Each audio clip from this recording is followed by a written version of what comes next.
बच्चे आप लोग बच्चों आज हम आपके हिंदी गुंजन का 5वां अध्याय पढ़ने जा रहे हैं जिसका नाम है हमारा तिरंगा झंडा। आप सभी ने अपने तिरंगे झंडे को देखा है। इसमें कितने रंग होते हैं? 3 रंग होते हैं। तिरंगे झंडे में 3 रंग होते हैं, इसीलिए हम इसको तिरंगा कहते हैं, यानी कि 3 रंग का। राष्ट्रीय झंडा हमारे देश के सम्मान का प्रतीक होता है। इसके सम्मान को बनाए रखने के लिए देश के सैनिक अपने प्राणों तक का बलिदान दे देते हैं। हमारे राष्ट्रीय झंडे को तिरंगा कहते हैं। तिरंगे में इस्तेमाल किए गए केसरिया, सफ़ेद और हरे रंग की पट्टियाँ तथा बीच में बना अशोक चक्र हमें कुछ न कुछ संदेश देता है। तो आइए हम इस अध्याय में आपके तिरंगा झंडा, आपके राष्ट्रीय झंडा के बारे में जानेंगे। हे भारत के बच्चों, भारत के नागरिकों, सावधान की मुद्रा में खड़े हो जाओ, क्योंकि तिरंगा झंडा फहराया जा रहा है। यह हमारे देश की पताका है। आओ इसके नीचे हम मिलकर गाए, झंडा ऊंचा रहे हमारा। आप देखते हैं जब तिरंगा झंडा फहराया जाता है तो हम उसके सम्मान में खड़े हो जाते हैं, ठीक है। तो ये किस लिए करते हैं? ताकि हम अपने झंडे को इसमें सम्मान दे रहे हैं। यह मात्र झंडा नहीं है, हमारी आन भी है और प्राण भी है। इसके ऊंचा रहने का अर्थ है देश की शान का बने रहना। इसके तीनों रंगों में हमारी एकता की कहानी लिखी है। केसरिया रंग का अर्थ है बहादुरी। यह रंग याद दिलाता है उन वीरों की जिन्होंने देश को आज़ाद कराने में अपना जीवन बलिदान किया। हमारी बहादुरी इसी रंग में छिपी है। जो तिरंगे में केसरिया रंग होता है, यानी कि ऑरेंज सैफरन कलर होता है, उसका अर्थ क्या होता है? वो बहादुरी का प्रतीक है। वो याद दिलाता है हमारे वीर जवानों का, जिन्होंने हमारे देश को आज़ाद कराने में अपने प्राणों का बलिदान दे दिया। आओ सब हम इस झंडे के नीचे एकजुट होकर प्रतिज्ञा करें कि हम बहादुर बनेंगे। तिरंगे झंडे में दूसरा रंग है सफ़ेद। जो सेकंड रंग होता है वो कौन सा है? वाइट, यानी कि सफ़ेद। यह हमारे विचारों की पवित्रता को प्रकट करता है। इस रंग में महात्मा बुद्ध की करुणा दिखाई देती है, गांधी जी की अहिंसा मुस्कुराती है। सफ़ेद रंग शांति का प्रतीक होता है, ठीक है। आओ हम दुश्मनों को भी प्यार से मित्र बना ले और इस झंडे के नीचे खड़े होकर विश्व में शांति लाने का प्रण ले। तो आपने देखा जो केसरिया रंग होता है, केसरिया रंग ये किसका प्रतीक होता है? बहादुरी का प्रतीक होता है, ठीक है। केसरिया रंग बहादुरी का प्रतीक होता है और सफेद रंग शांति का प्रतीक होता है, ठीक है। थर्ड जो रंग होता है वो कौन सा होता है? हरा।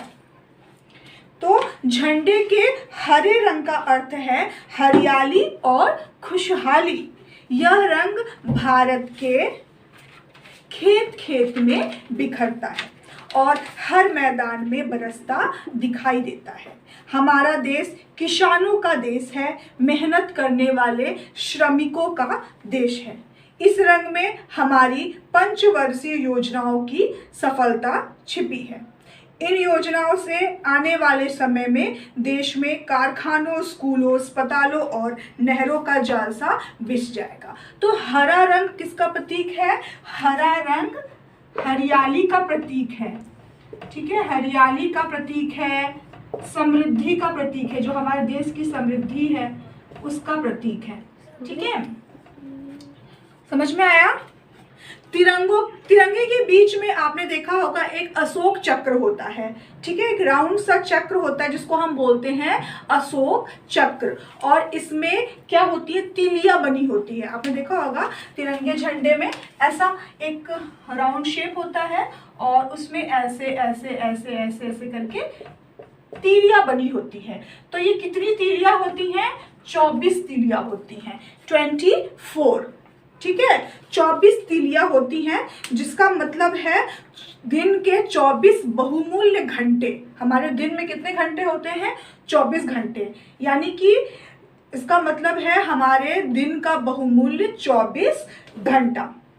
यह चक्र गति और प्रगति का प्रतीक है कि हमारा जो जीवन है वो एक गति से प्रगति की ओर चल रहा है। सफेद पट्टी के बीचों बीच बना यह चक्र शांति के लिए परिवर्तन लाने की शिक्षा भी देता है। यह झंडा हमारी स्वतंत्रता और सम्मान का चिन्ह है। यह आवश्यक है कि फहराते और उतारते समय झंडे का भूमि से स्पर्श ना हो। ठीक है, कभी भी झंडे को नीचे नहीं टच करना, नीचे नहीं रखना चाहिए। ठीक है, हमको झंडे का सम्मान देना होता है, इसीलिए हमें इसे नीचे नहीं रखना चाहिए। कभी भी जब आप झंडा फहराते हैं या फिर उतारते हैं तो कोशिश करें, सावधानी रखें कि झंडा नीचे ना छुआ जाए।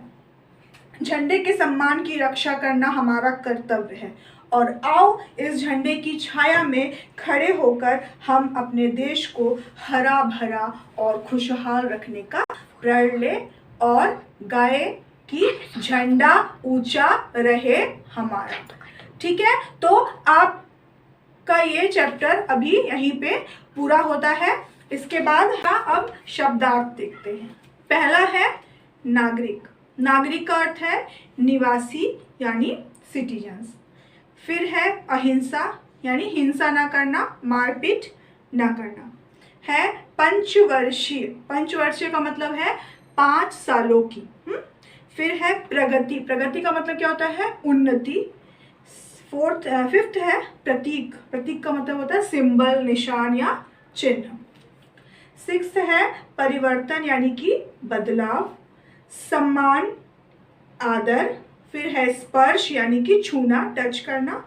कर्तव्य यानी कि हमारा जो फर्ज होता है।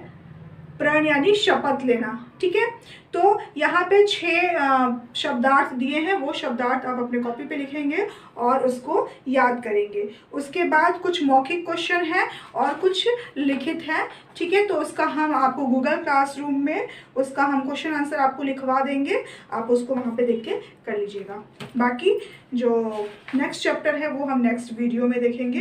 तब तक के लिए नमस्कार।